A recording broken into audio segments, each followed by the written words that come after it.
प्रिय देशवासियों, नमस्कार। हम सभी ने बीते दिनों में देश का सामर्थ्य और उसका संयम दोनों देखा है। मैं सबसे पहले भारत की पराक्रमी सेनाओं को,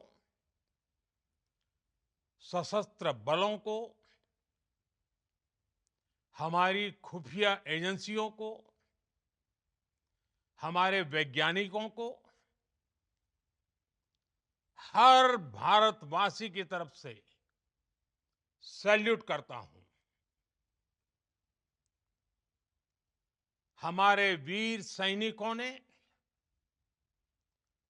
ऑपरेशन सिंदूर के लक्ष्यों की प्राप्ति के लिए असीम शौर्य का प्रदर्शन किया। मैं उनकी वीरता को, उनके साहस को, उनके पराक्रम को आज समर्पित करता हूं हमारे देश की हर माता को, देश की हर बहन को और देश की हर बेटी को ये पराक्रम समर्पित करता हूं। साथियों, 22 अप्रैल को पहलगाम में आतंकवादियों ने जो बर्बरता दिखाई थी, उसने देश और दुनिया को झकझोर दिया था। छुट्टियां मना रहे निर्दोष मासूम नागरिकों को धर्म पूछकर उनके परिवार के सामने, उनके बच्चों के सामने बेरहमी से मार डालना, यह आतंक का बहुत विभत्स चेहरा था, क्रूरता थी। ये देश के सद्भाव को तोड़ने की घिनौनी कोशिश भी थी। मेरे लिए व्यक्तिगत रूप से ये पीड़ा बहुत बड़ी थी। इस आतंकी हमले के बाद सारा राष्ट्र, हर नागरिक, हर समाज, हर वर्ग, हर राजनीतिक दल एक स्वर में आतंक के खिलाफ कड़ी कार्रवाई के लिए उठ खड़ा हुआ। हमने आतंकवादियों को मिट्टी में मिलाने के लिए भारत की सेनाओं को पूरी छूट दे दी और आज हर आतंकी, आतंक का हर संगठन जान चुका है कि हमारी बहनों बेटियों के माथे से सिंदूर हटाने का अंजाम क्या होता है। साथियों, ऑपरेशन सिंदूर ये सिर्फ नाम नहीं है, ये देश के कोटि कोटि लोगों की भावनाओं का प्रतिबिंब है। ऑपरेशन सिंदूर न्याय की अखंड प्रतिज्ञा है।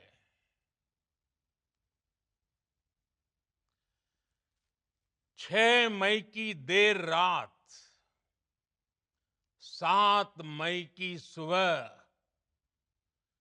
पूरी दुनिया ने इस प्रतिज्ञा को परिणाम में बदलते देखा है। भारत की सेनाओं ने पाकिस्तान में आतंक के ठिकानों पर, उनके ट्रेनिंग सेंटर्स पर सटीक प्रहार किया।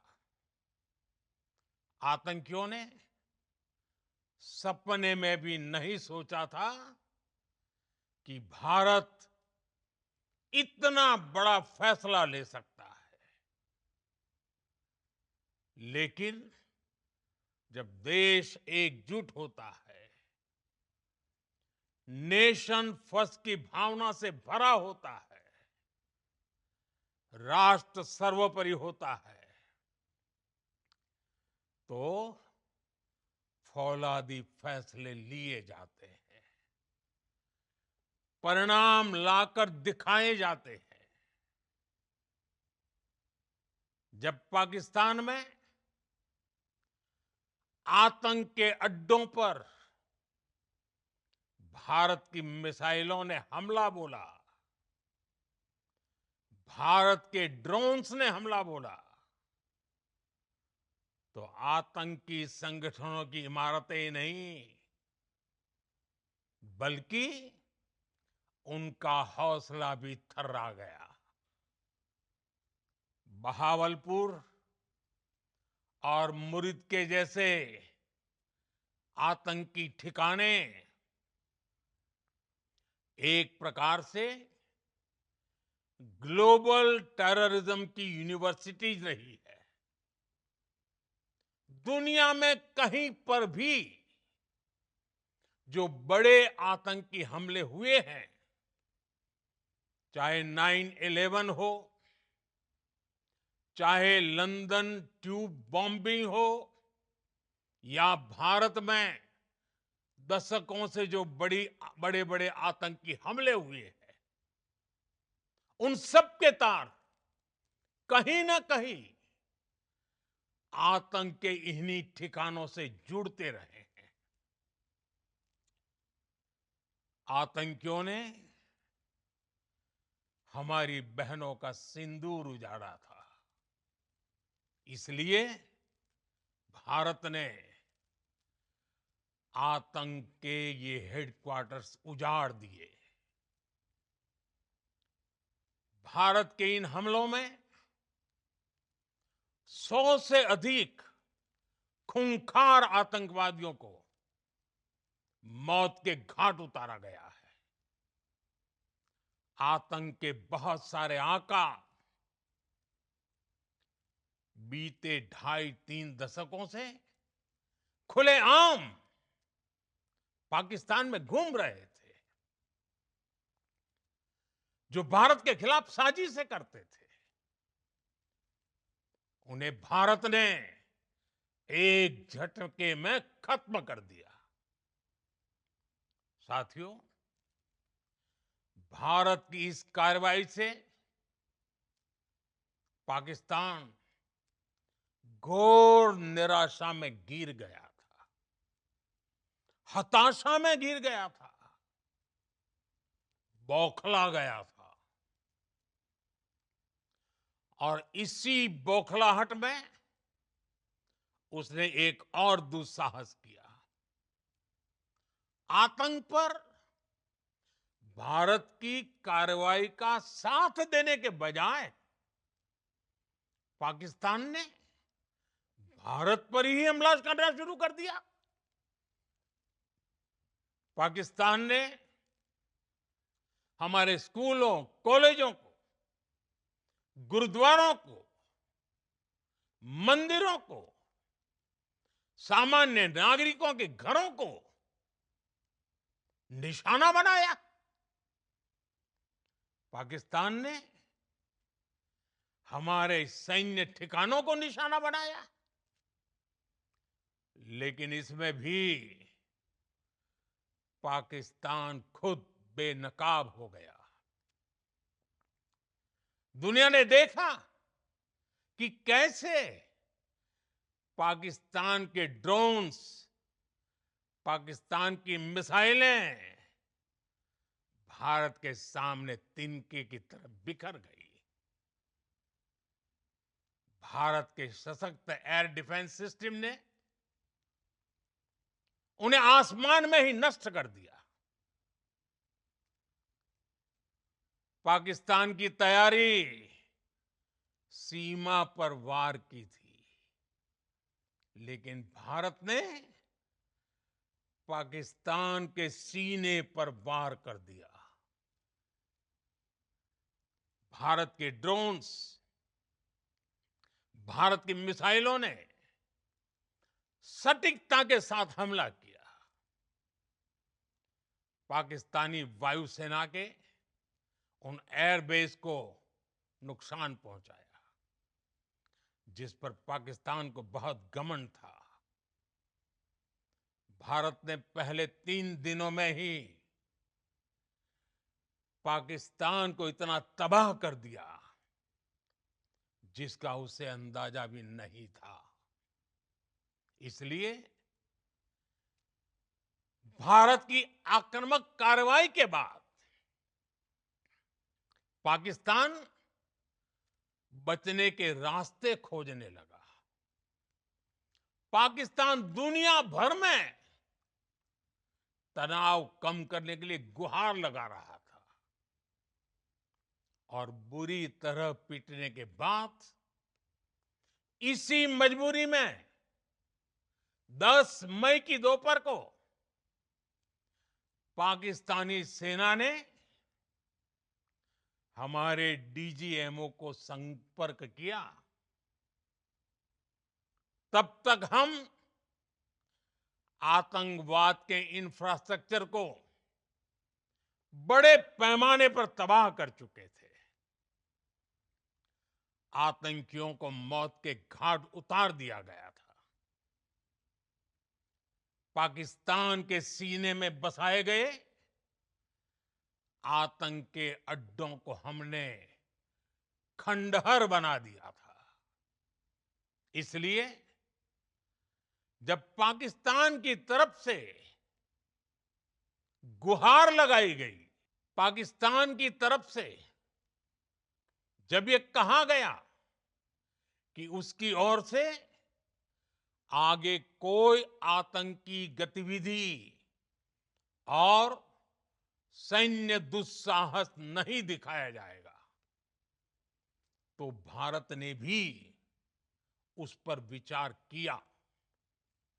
और मैं फिर दोहरा रहा हूं, हमने पाकिस्तान के आतंकी और सैन्य ठिकानों पर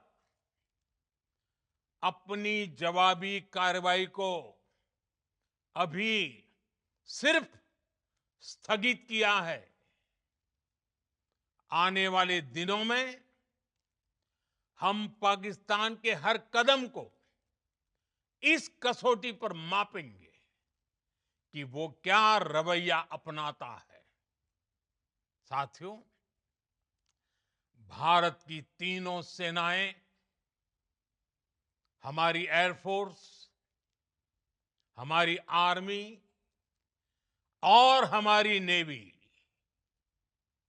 हमारी border security force BSF, Bharat के अर्धसैनिक बल लगातार अलर्ट पर है।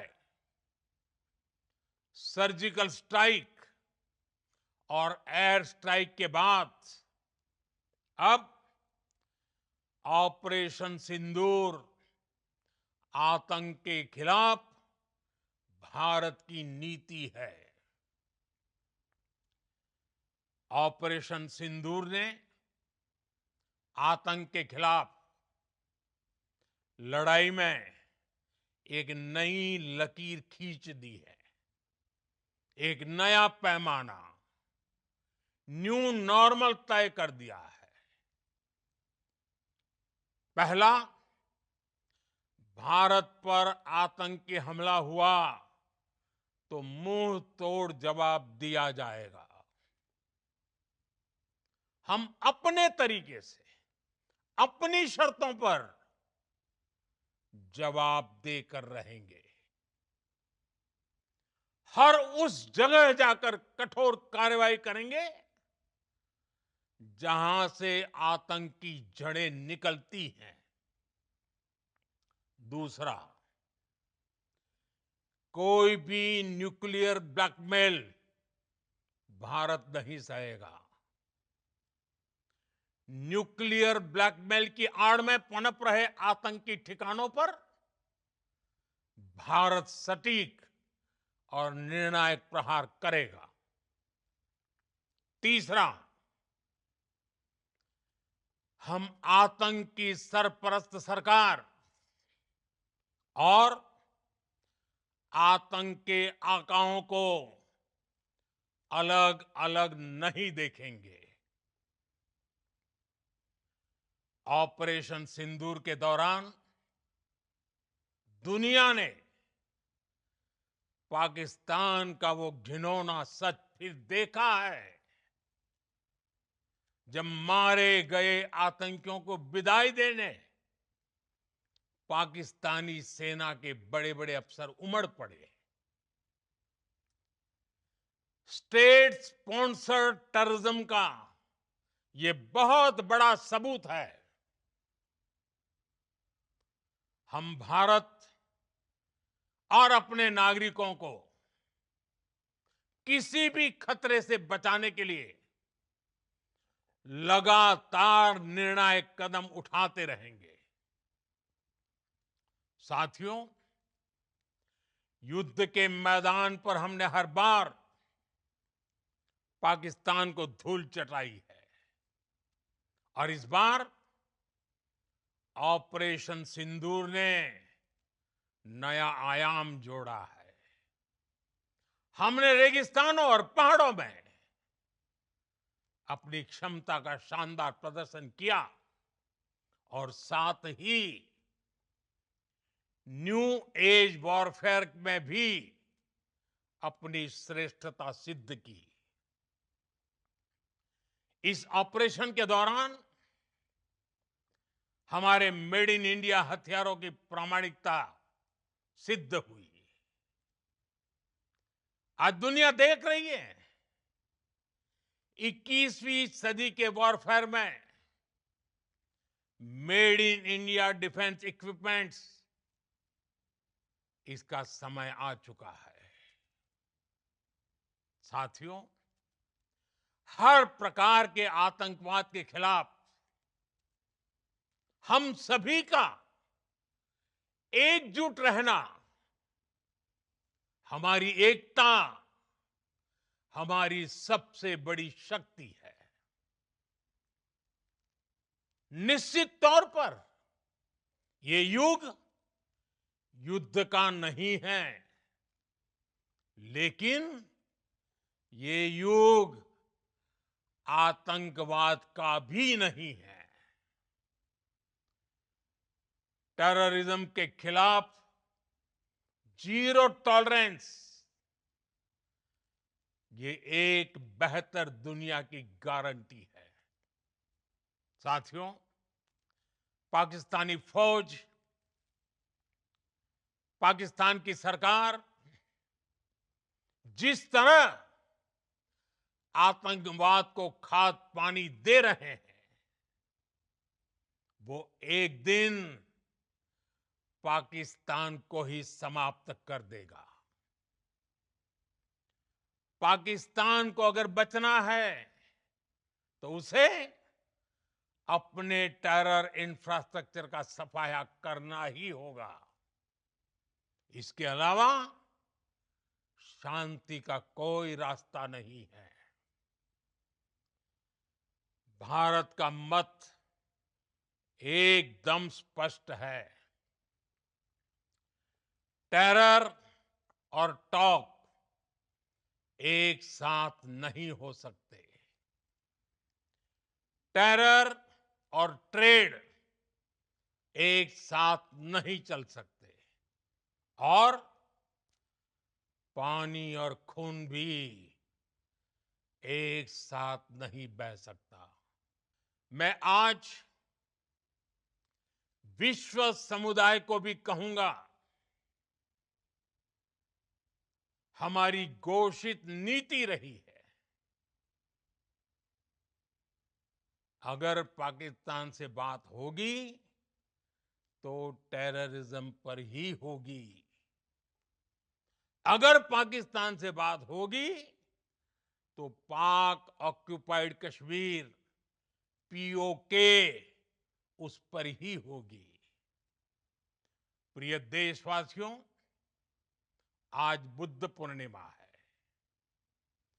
भगवान बुद्ध ने हमें शांति का रास्ता दिखाया है। शांति का मार्ग भी शक्ति से होकर जाता है। मानवता शांति और समृद्धि की तरफ बढ़े,